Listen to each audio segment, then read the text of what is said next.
Ele agora fica jogando isso na minha cara, gente. Imaginem, né? Em maio ele me chamou, 3 de outubro em Divinópolis. Não posso, Eurípides. Eu estou sobrecarregada, eu não tenho condição. O tempo passou. Há 2 dias, tem 2 dias, ele me ligou, Joselma do céu. Falei, tá, eu vou. Demos um jeito, e no dia que ele queria que eu estivesse, 3 de outubro, cá estou eu, né? Com muita alegria, com muita gratidão a Deus, aos Espíritos e a vocês que recebem a gente com tanto carinho, nos proporcionando esse ambiente, este clima de casa da gente, de lar da gente. Agradeço muito. E aos amigos que estão nos assistindo através da internet, nós também estamos deixando o nosso abraço carinhoso, agradecendo pela oportunidade de estarmos aqui.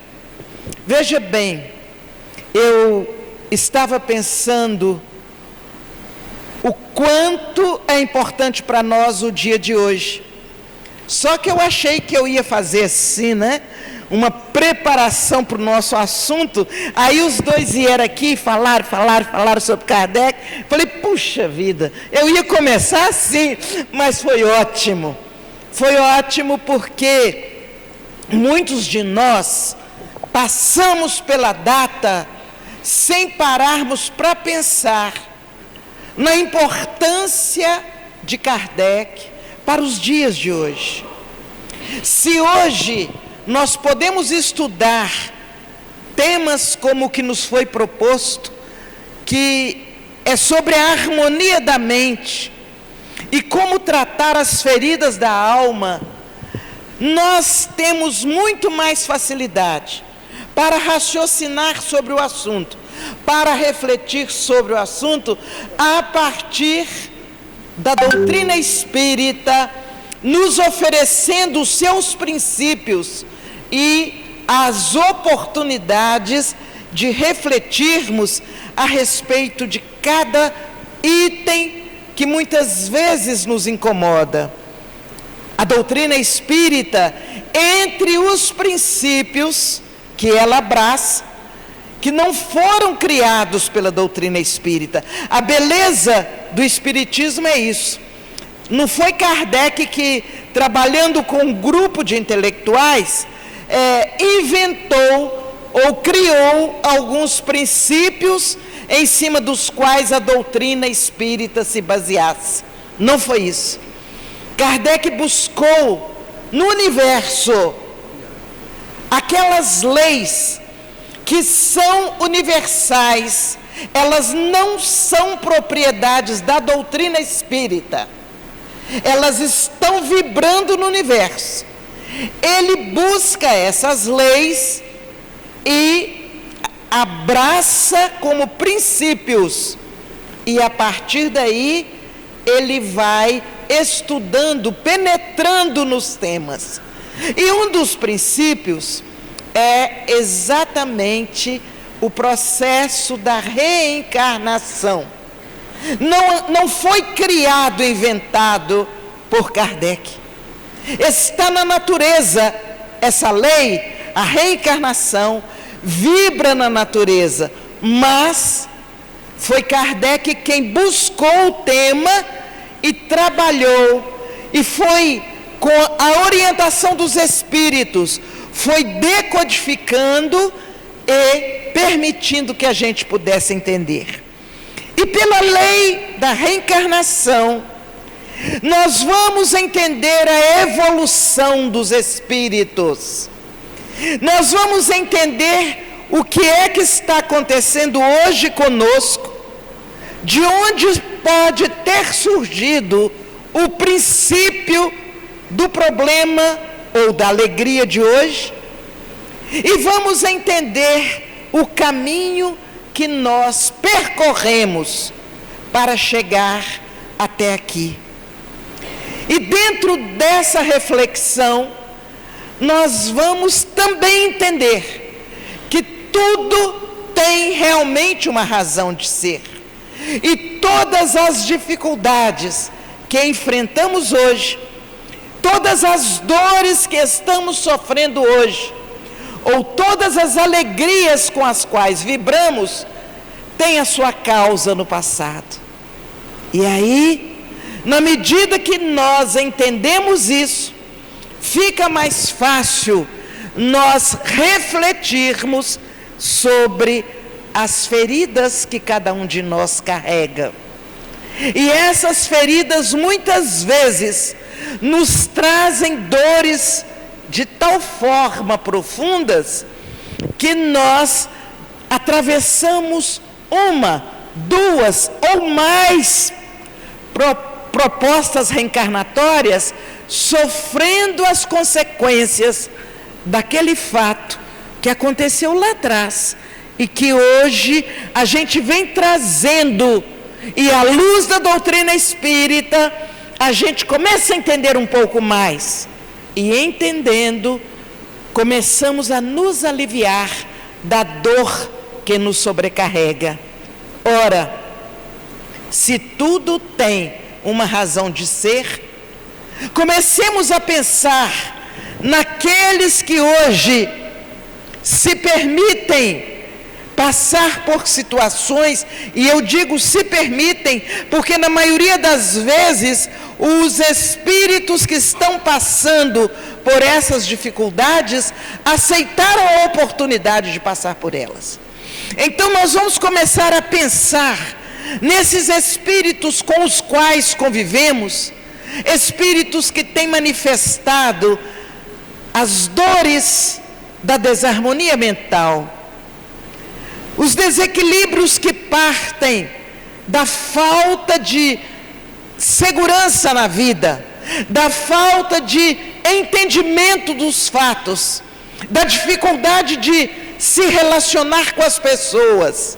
E aí nós vamos perceber que aquelas criaturas que hoje muitas vezes são colocadas um pouco alheias da sociedade, que muitas vezes não são consideradas nem mesmo por seus familiares, elas trazem do passado a origem da dor atual. E as origens são as mais variadas. Às vezes, vivenciaram no passado profundos processos de preconceitos, por exemplo. Outras vezes, usaram toda a força do poder material, social, e impuseram em outras pessoas que lhe eram subalternas, impuseram situações de vida dolorosa, impondo muitas vezes castigos, deixando essas pessoas presas em ambientes inadequados. E ali havia quase que um prazer, pelo poder que possuíam, um prazer em ver aquelas pessoas sofrendo física e socialmente. Às vezes tinham feito coisas tão simples, mas que a intolerância pessoal, que partia do poder material e do poder social, não admitia que que acontecesse junto a si ou diante de si. Tentando falar um pouco mais ainda, imaginemos pessoas com poder aquisitivo muito grande, que dominavam regiões, cidades, famílias, cheios de posses financeiras, que tratavam os seus empregados, os seus vizinhos, de forma violenta, de forma inadequada, muitas vezes até usurpando os seus bens para aumentar aqueles que já lhe pertenciam. Essas pessoas passaram pela vida, numa de suas encarnações, impondo o seu poder material, impondo as suas condições sociais àquelas outras criaturas simples, vítimas da própria condição em que viviam. O tempo passa, como eu disse, está na obra básica, tudo tem uma razão de ser. Essas criaturas que agiam com a prepotência do poder material e social, elas caminharam, desencarnaram, aguardam um período no plano espiritual e voltam, sofrendo em si muitas vezes a mesma pressão que exerceram sobre aquelas pessoas sem defesas.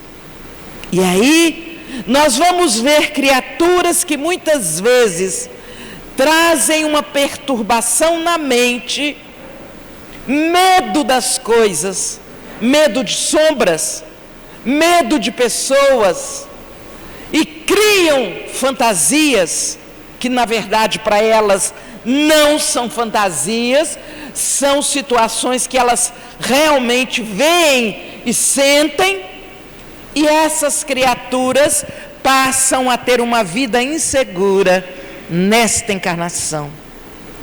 E aí surgem os familiares, entre eles alguns que têm tolerância, têm paciência e lutam para os seus tratamentos.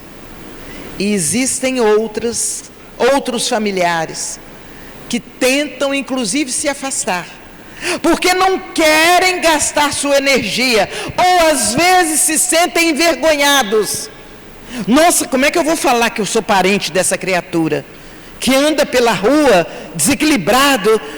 E as pessoas às vezes, familiares às vezes se afastam. Essas pessoas não são vítimas da sociedade atual. Essas pessoas são vítimas delas próprias, do passado distante, onde elas usaram a prepotência, o orgulho, a condição social para impor àqueles outros que lhe eram dependentes, para impor a partir do poder material, do poder financeiro, do poder social. Elas impuseram e a partir dali conseguiram muitos valores maiores, à custa daqueles pequeninos que lhe sofreram a perseguição. Mas será que todas as pessoas que passam por desequilíbrio agora foram espíritos que maltrataram, que desprezaram, que perseguiram? Não. Existem várias formas de oferecer aos espíritos a oportunidade de consertar o seu passado, vindo hoje num processo de perturbação, de alienação mental. Em outros casos, as criaturas não usaram de prepotência, mas elas, por algum motivo, atraíram a presença de espíritos ainda na busca da prática do bem. Espíritos equivocados.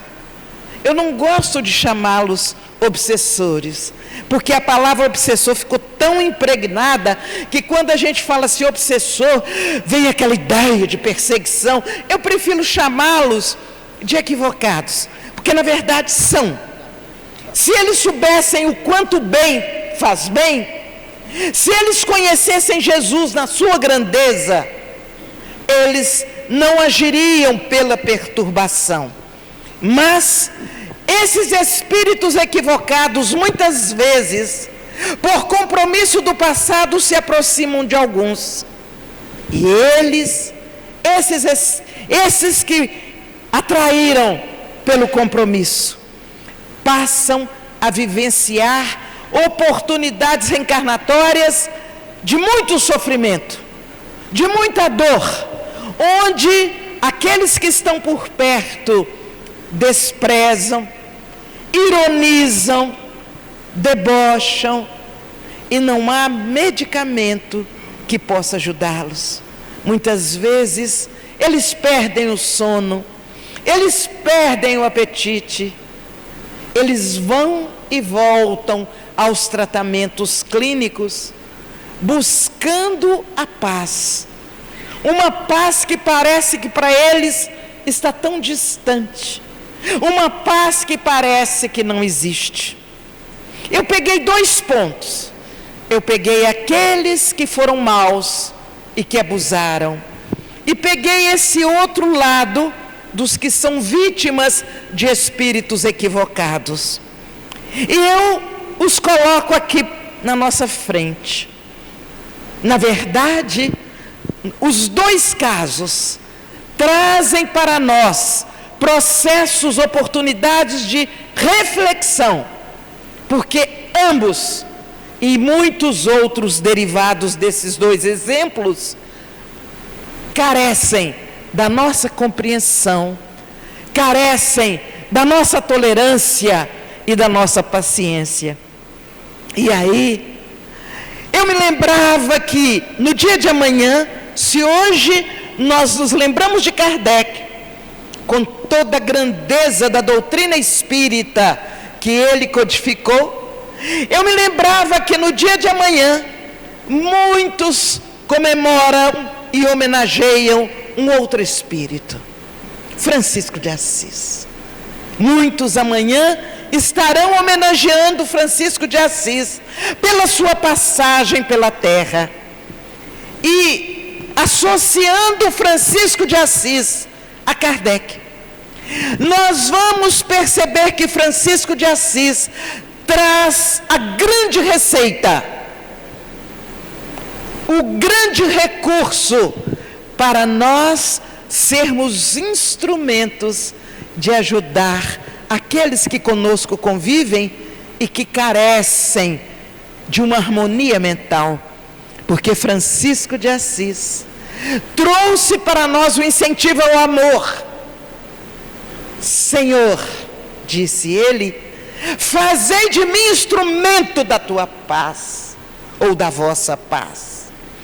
E na medida que Francisco canta a paz, canta o amor e a caridade, ele traz para nós outros receitas de como lidar com aqueles outros que estão vivendo momentos de perturbação. No momento atual, é rara a família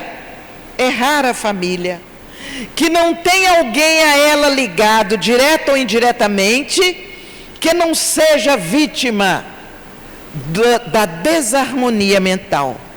É rara a família que não passa pela dor, pela experiência de sofrer o impacto de alguém do grupo consanguíneo que não tenha passado ou esteja passando por esses processos: depressão, insegurança, medos, revoltas, situações que possam trazer consequências muito mais graves. E por que nos dias de hoje isso tem sido uma tônica?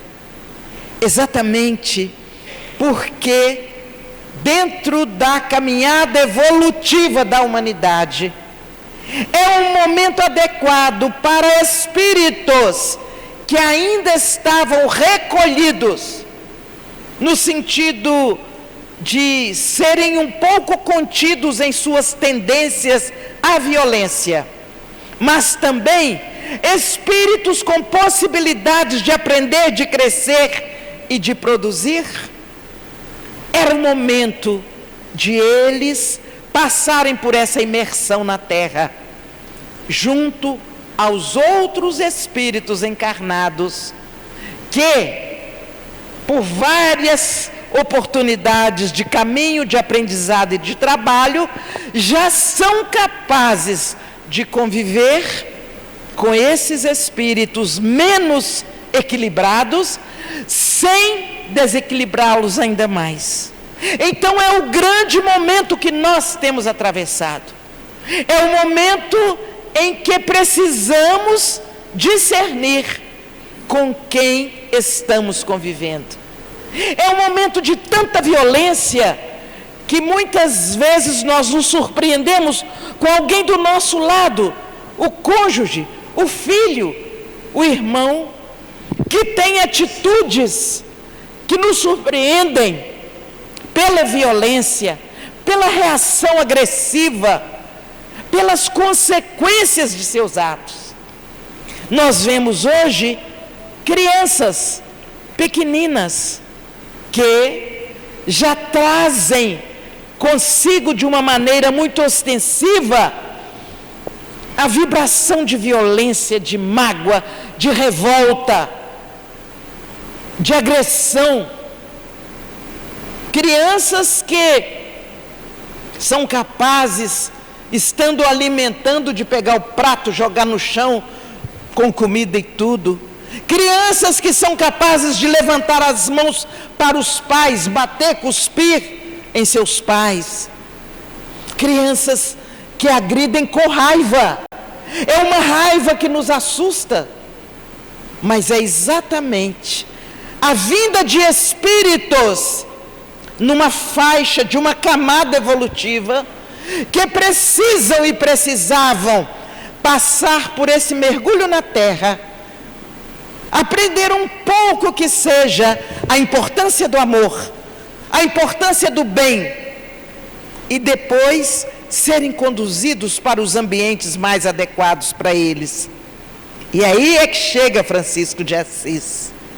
Aquelas famílias que foram brindadas com a oportunidade de receber no seu seio criaturas violentas, agressivas, e que a gente fala, coitadinho, é doente.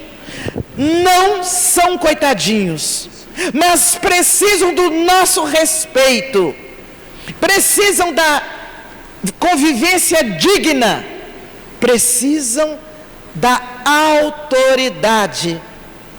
E se vieram para nossas famílias, é porque Deus entendeu, ou Jesus e os espíritos que programam, que naquela família eles encontrariam a autoridade necessária, se não para torná-los criaturas plenamente harmonizadas no aspecto mental, pelo menos adaptadas à sociedade atual. Vejam a nossa responsabilidade ao conviver com os espíritos que aí estamos vivenciando hoje. Não basta criticarmos as autoridades, não basta desejar que eles sejam presos, que eles sejam contidos, não é por aí. O que é importante é que eles sintam em nossos olhares amor e ao mesmo tempo autoridade.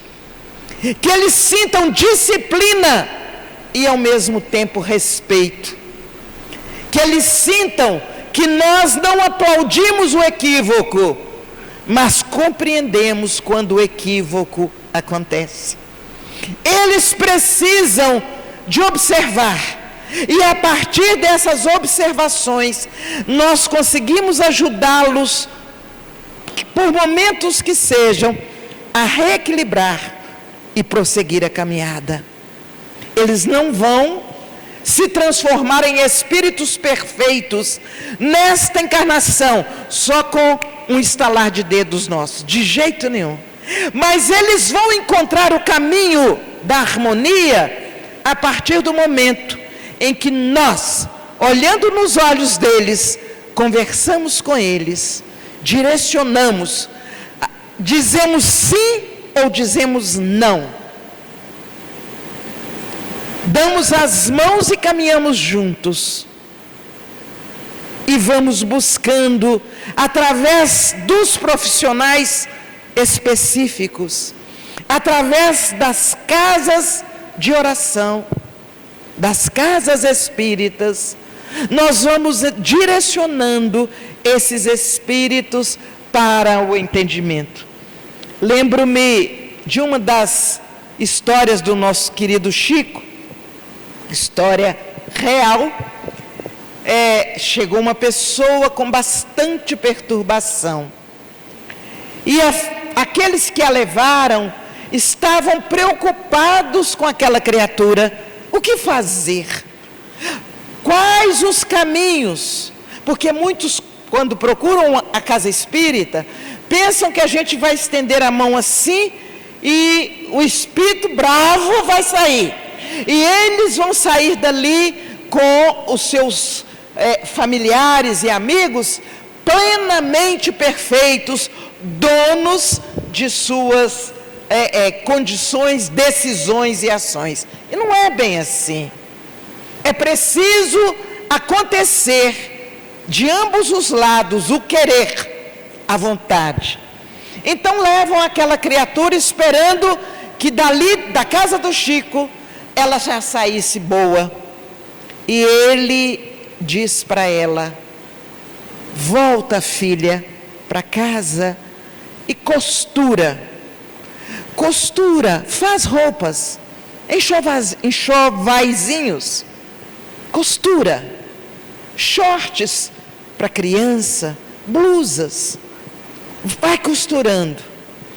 Aí saíram dali felizes e conseguiram logo uma máquina muito boa para ela, porque na medida que ela costurasse, ela ia ficar livre e ia dar sossego para eles. Passou algum tempo considerável e eles voltaram com ela até Chico.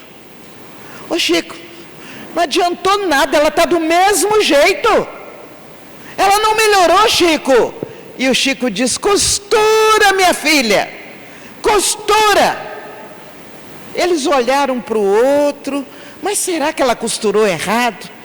Será que tinha que fazer alguma coisa que ela não fez?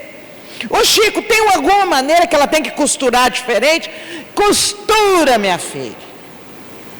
Mas hoje você espera, porque nós vamos ter uma reunião de desobsessão mais tarde. Vamos ver se, além da costura, precisa de alguma outra medida. E quando foi à noite, na reunião, aparece um espírito espavorido. Parecia que ele estava correndo de alguém. Parecia que ele olhava para os lados e morria de medo. E ele disse: eu preciso que me escondam. Mas te esconder por quê? O que é que está acontecendo?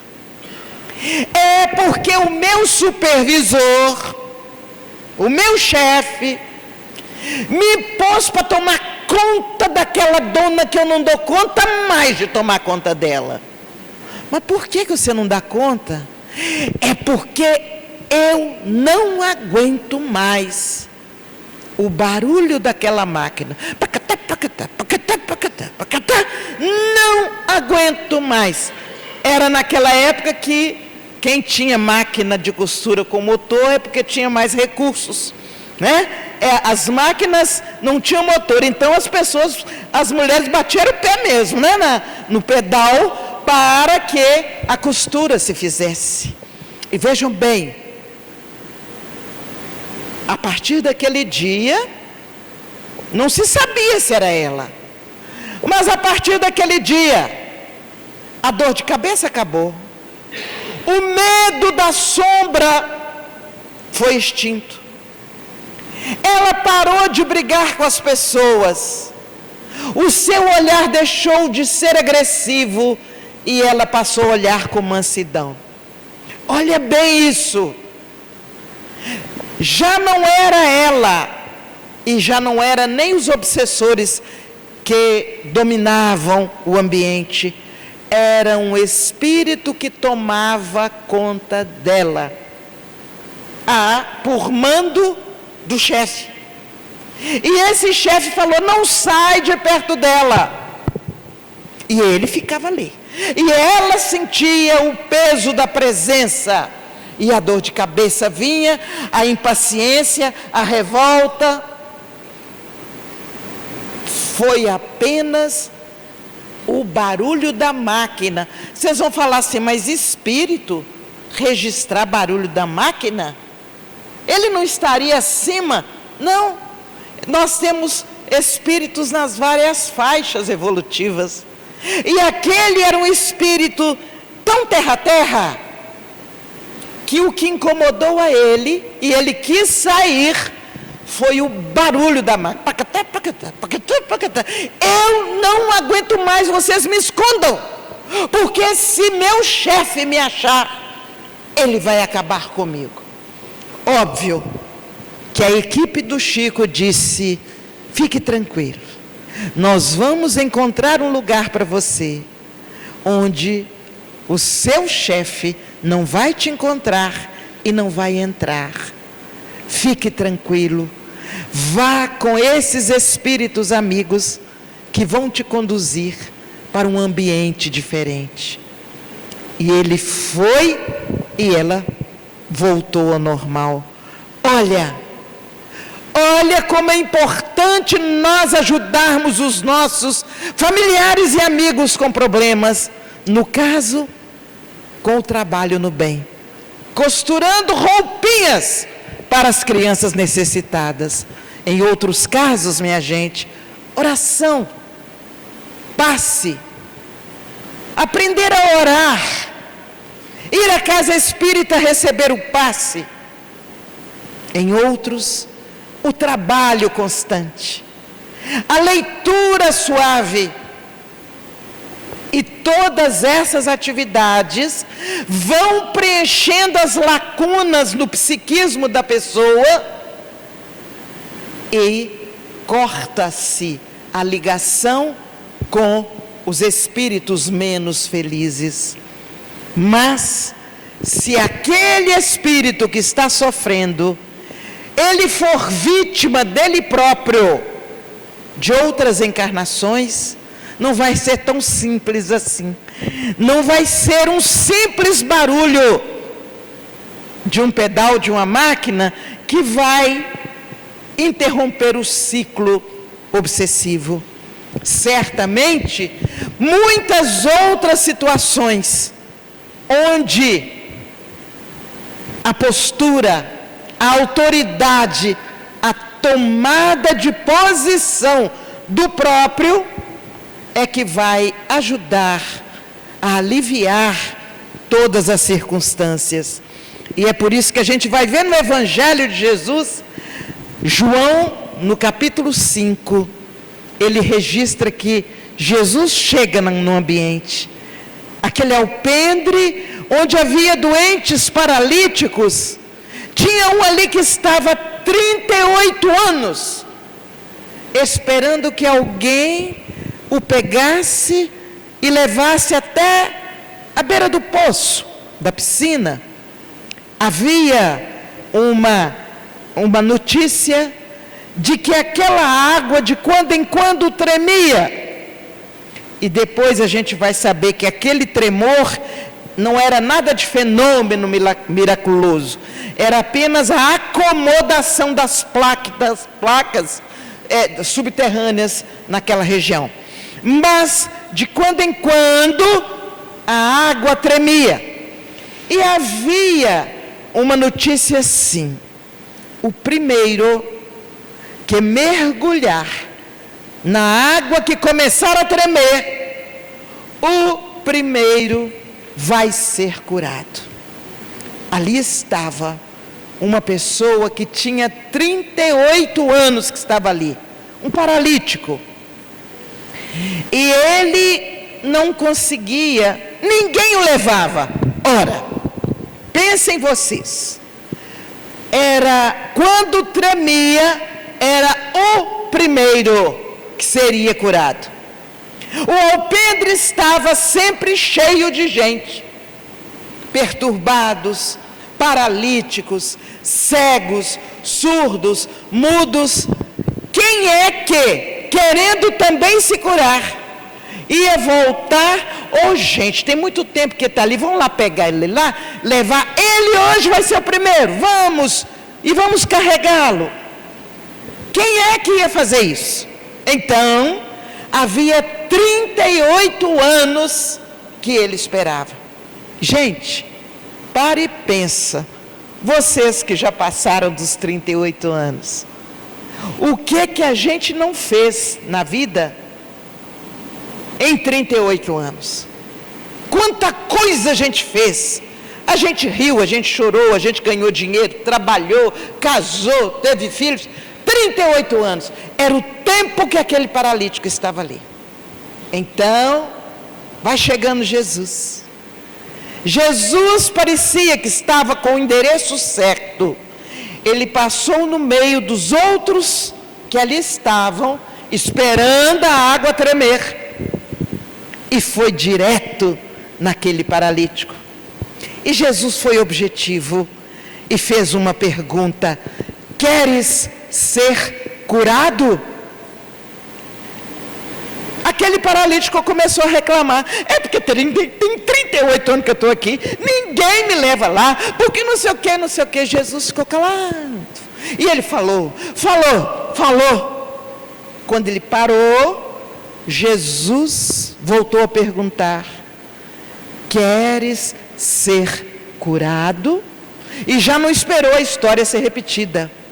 Jesus se dirige a ele e diz assim: levanta, toma tua cama, que na verdade cama era uma esteira que se enrolava e desenrolava. Toma tua cama e vai, anda. A força magnética de Jesus foi tão grande que no levanta, no impulso magnético, ele se levantou. Toma tua cama e vai. E aí, aquele paralítico, assustado, enrolou sua esteira, e Jesus, prestem atenção na frase de Jesus: vai e não peques mais, para que não te aconteçam coisas piores. Palavras de Jesus: vai e não peques mais. Essa pequena história eu estou trazendo para mostrar para vocês que a origem de nossas dores está lá atrás. Não peques mais, mostrando que ele estava ali não era por castigo, não, era por consequência de coisas que ele teria feito.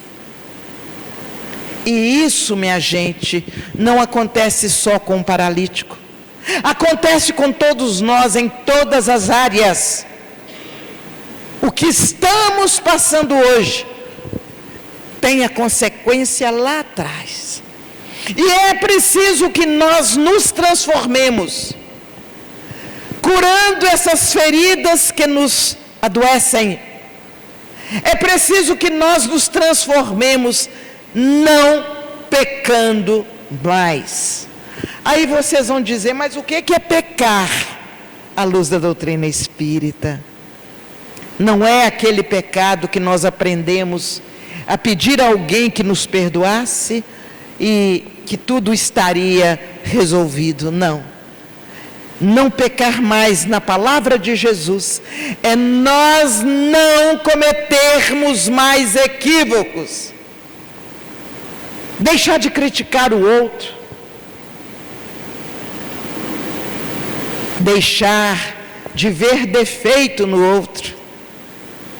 Deixar de lado a preguiça. Deixar de lado o hábito de caluniar, de mentir, de deixar com que os nossos irmãos passem por problemas que nós somos a grande causa. É preciso que nós aprendamos a mudar a nossa maneira de ser. Então, para eu não pecar mais, o que é que eu preciso? Vamos atrás de Francisco de Assis. preciso amar cada vez mais. Mas como é que eu vou amar aquele que me fez tanto mal?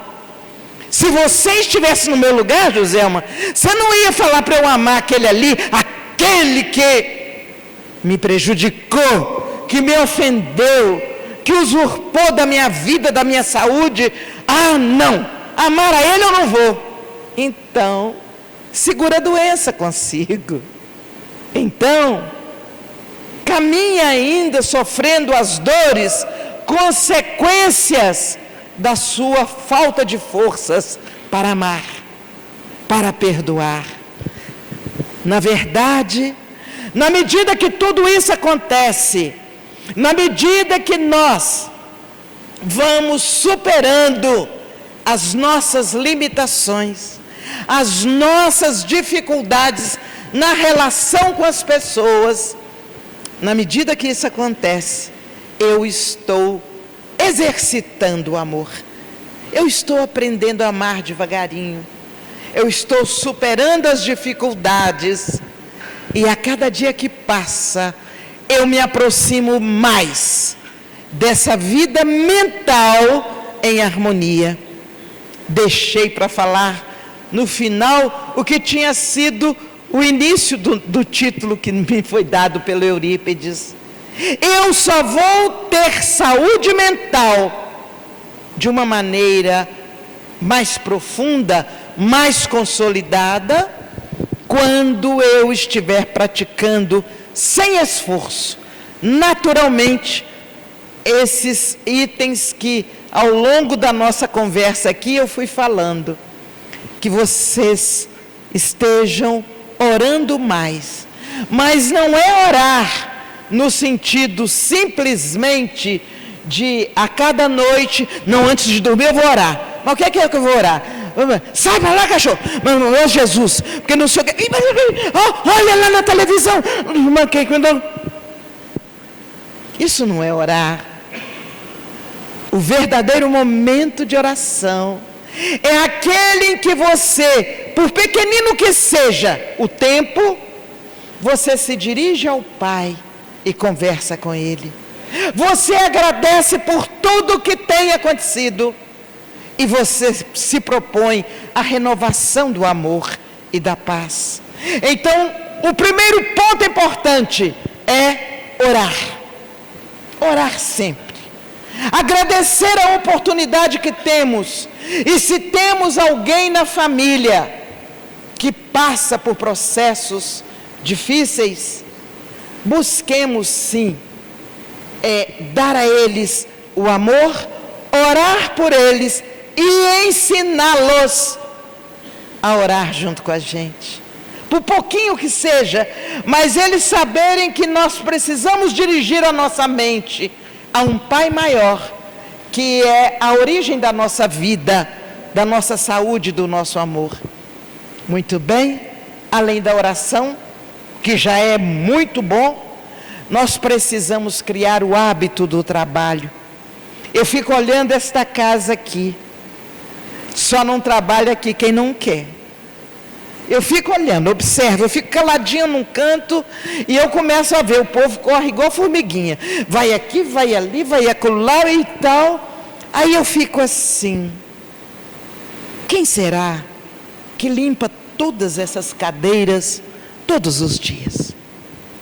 Quem será que limpa esse chão e deixa tudo tão bonito, flores, tudo tão bonito? Será que eles têm uma equipe de servidores assalariados? Aí estava eu ali me perguntando. Estou te atrapalhando aí, né? Cada hora eu vou para um lado, né, meu filho? Tá bom? Então, aqui tem trabalho para todo mundo.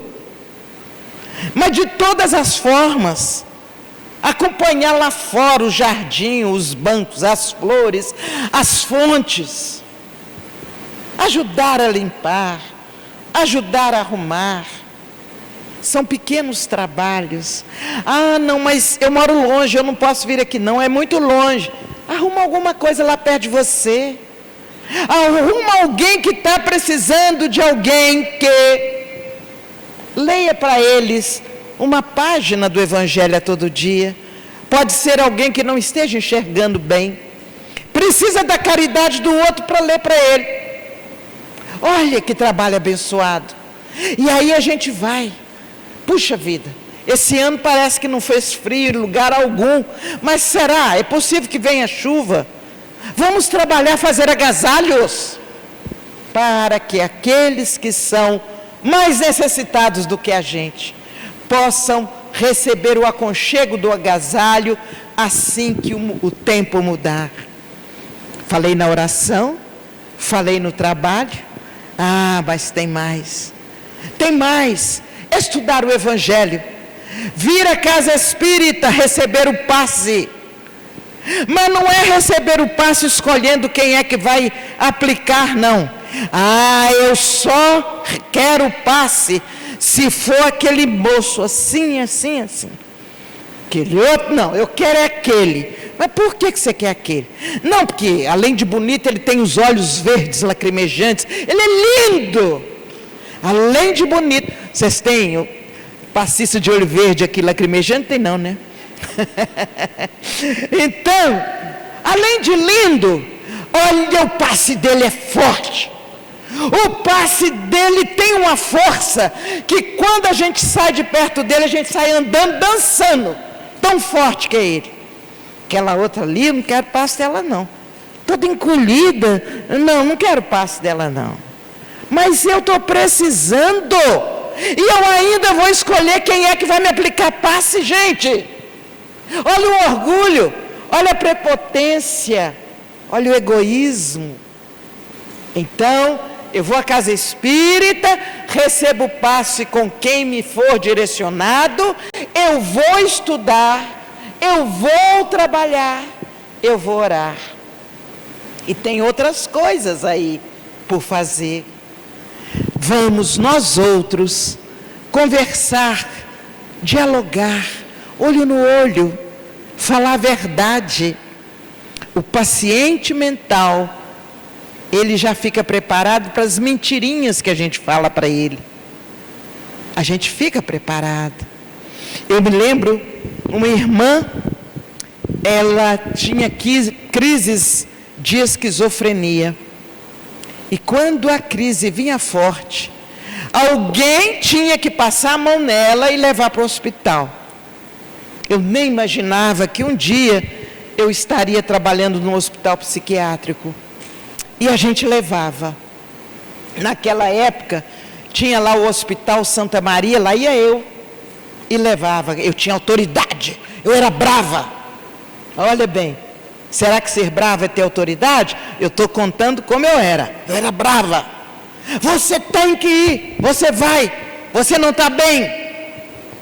Não vou. Ela jogava o corpo todo no chão, gorda, para que a gente não tivesse forças de levá-la. E eu juntava os vizinhos, pedia para ajudar, pôr no carro e levava. Muito bem. Da última vez que eu a levei, passaram-se anos, há muitos anos. Ela me olhou, ela me chamava de menininha. Ela disse assim: menininha, um dia você me levou à força para o hospital, me deixou lá e voltou para casa. Gente do céu, vocês não podem imaginar o estado íntimo que eu fiquei. Eu queria saber que eu tinha feito o certo, mas ela guardou aquilo na mente. Porque o esquizofrênico, principalmente, ele guarda tudo o que acontece. E ele traz a memória do passado, que é medo. Ela falava comigo: atrás daquele poste ali tem um moço escondido que vai te pegar. Menininha, sai desse lado, atravessa para o lado de lá, porque ele quer te pegar, e ele vai te matar. É um medo de morte horroroso. E hoje eu fico pensando, trabalhando numa instituição que lida com portadores de desarmonia mental, eu fico vendo o amor com que todos que estão ali, são mais de 300 voluntários, Não estou falando nos profissionais médicos, enfermeiros, psicólogos, assistentes sociais. Eu estou falando nos voluntários que fazem um rodízio para orar, simplesmente para orar.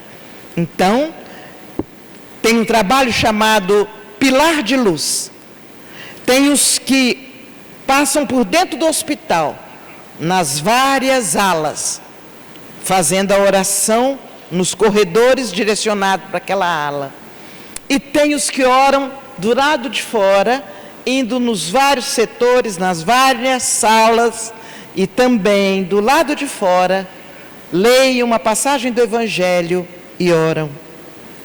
E eu hoje, por exemplo, eu tive a alegria de estar lá na hora que eles chegaram, aí eu fui junto, para que a gente pudesse orar junto ali na porta do setor ali administrativo. E eu fiquei pensando, o amor, o que o amor não faz. Aí você entende aquilo, que o amor cobre a multidão de pecados.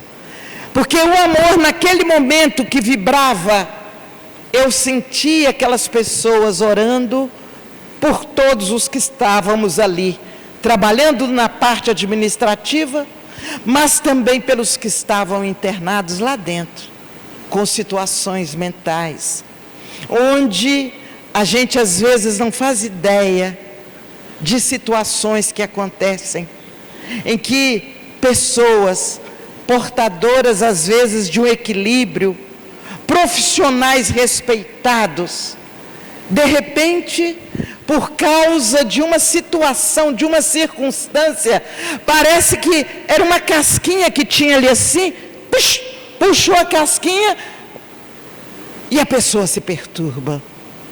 Aí eu fico olhando e imaginando o que o amor não faz.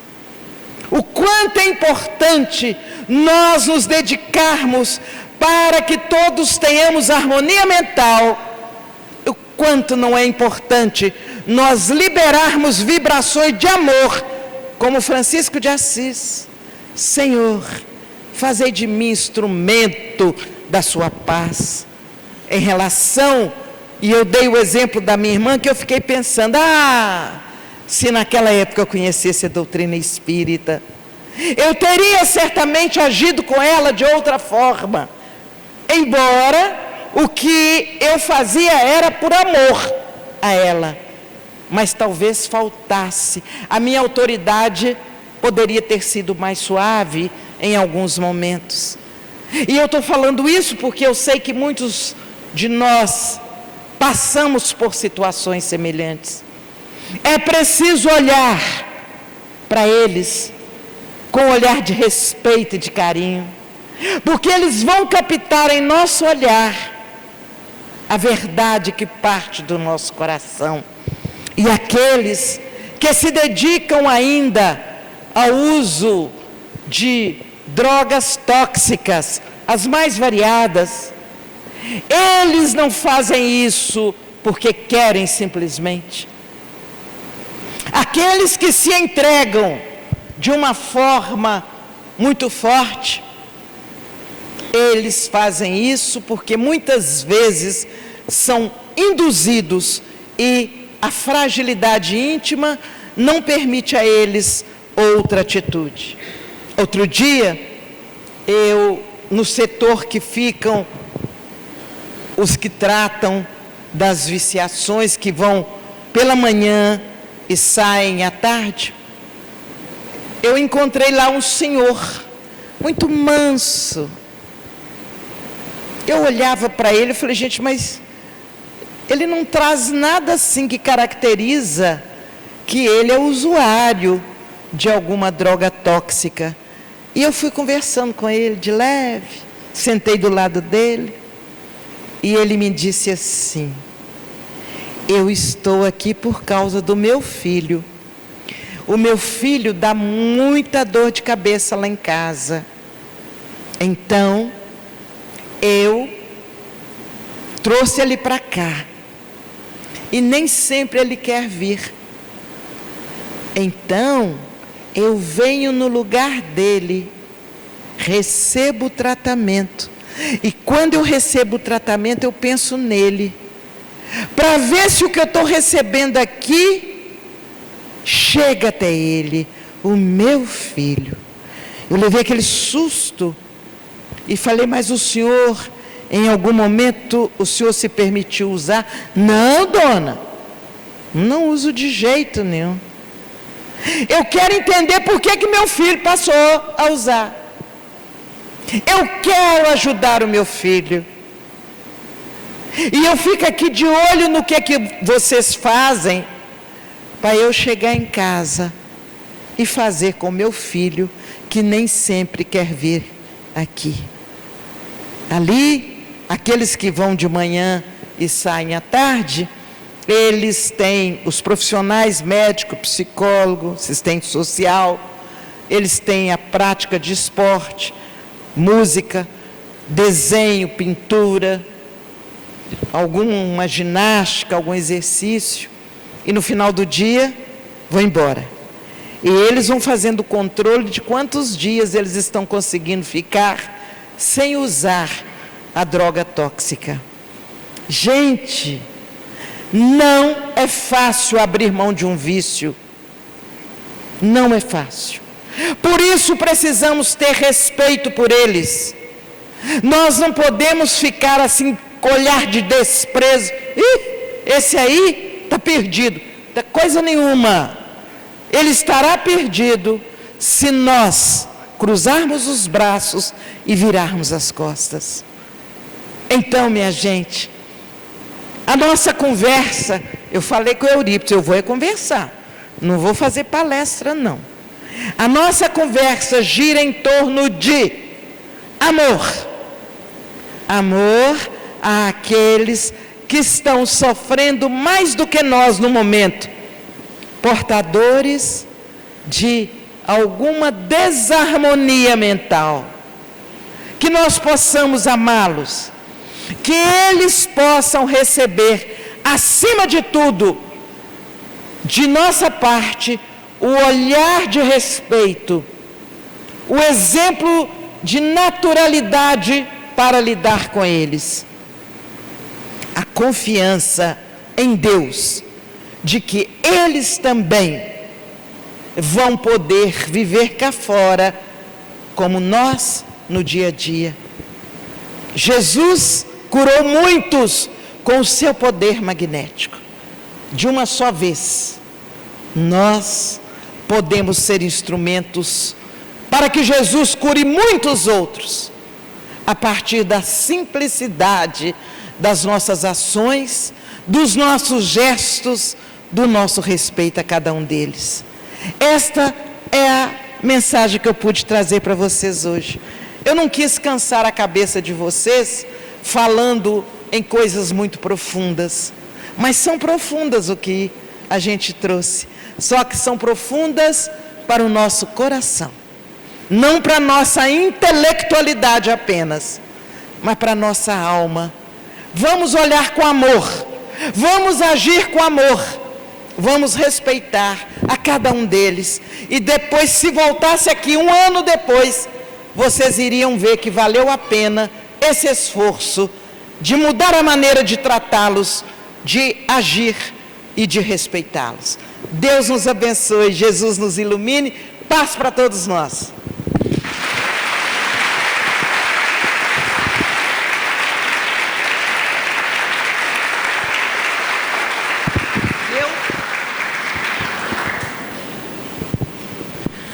Pessoal, nós agradecemos imensamente a Joselma, pedimos a vocês neste momento que possam permanecer em seus lugares, né, para a gente poder fazer os finalmente aqui.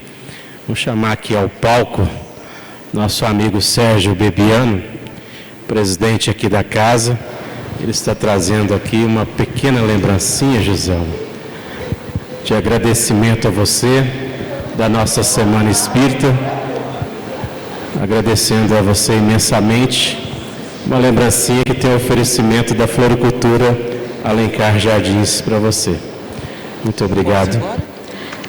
Joselma, mais uma vez agradecemos a sua disponibilidade. Jesus te abençoe sempre aí nos seus trabalhos. Vamos passar aqui agora para o Sérgio. Ele vai estar apresentando para vocês o trabalho da assistência social da casa que aconteceu neste sábado. Fica à vontade, Sérgio. Obrigado, querida. Muito bem, meus queridos e queridas. Ontem eu cumprimentei os desencarnados primeiro. Então eu gostaria de cumprimentar primeiro aqui agora, boa noite, desencarnados. Agora eu gostaria de cumprimentar os encarnados. Boa noite, pessoal. Ó, viu como é que funcionou hoje? Brincadeira, meus queridos, é sempre um prazer e uma alegria muito grande receber cada um de vocês aqui nessa casa de paz, de amor e caridade. E hoje, nessa semana tão especial, e aconteceu no último sábado passado o nosso encontro com as nossas queridas famílias assistidas aqui por essa casa. E é de praxe dessa casa que na semana seguinte, ao encontro, nós sempre passamos o vídeo para os frequentadores e doadores aqui que trabalham nessa tarefa, não é? Então, coincidentemente, essa semana, sim.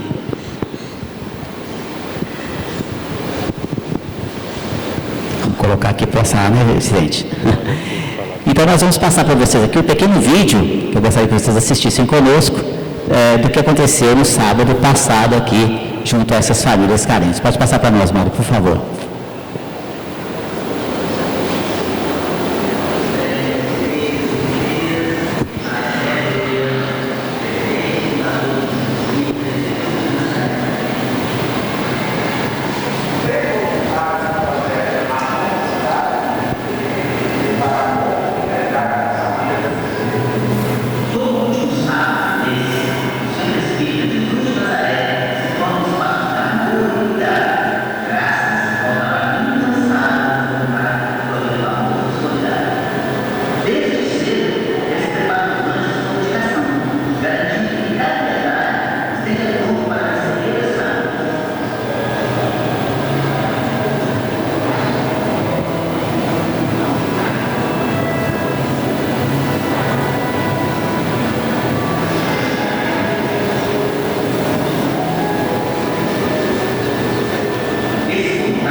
Meus queridos, o que eu queria aqui agora era agradecer, né, aos voluntários dessa casa.